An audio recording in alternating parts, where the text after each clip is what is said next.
On m'a reproché de ne pas parler et de ne pas sourire assez dans mes dernières vidéos. Alors je vais en profiter cette fois-ci pour parler un petit peu plus, expliquer un petit peu comment je tire et quels sont les choix que je fais parmi les différentes possibilités qu'offre l'archerie ottomane, l'archerie orientale. Et puis c'est parti pour quelques flèches. Tout d'abord, l'arc avec lequel je tire. Alors c'est un Sipahi S+ de chez Şimşek. Alors Şimşek, c'est une entreprise familiale installée en Turquie, à Bursa, à côté d'Istanbul. Et c'est un père et son fils, ingénieurs tous les deux, qui ont créé cette entreprise il y a quelques temps et qui développent des arcs tels que celui-ci, le modèle Sipahi S+, qui sont des modèles utilisés par les cavaliers ottomans. Cet arc, c'est une copie des modèles que l'on peut trouver dans les musées en Turquie ou ailleurs.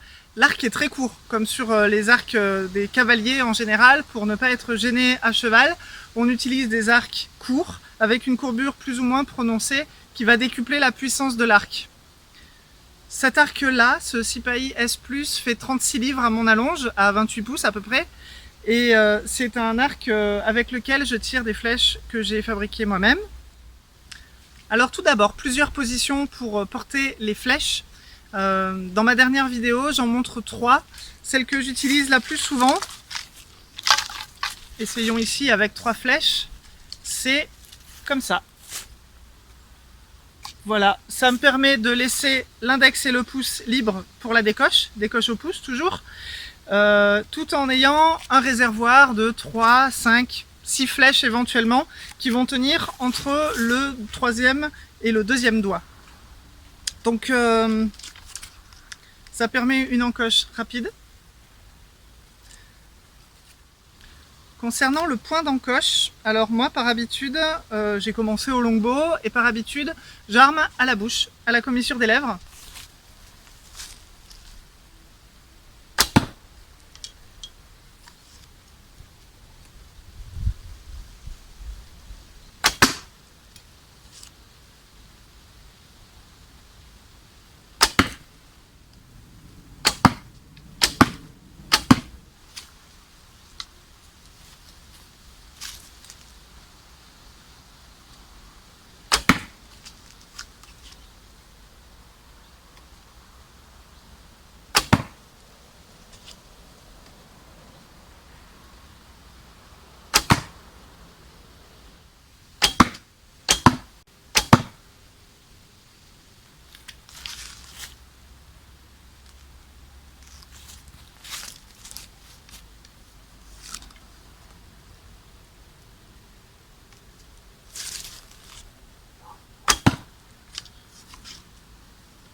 J'aime bien aussi avoir un armement haut, alors ça c'est plus couramment utilisé dans le Kyudo par exemple, le tir japonais.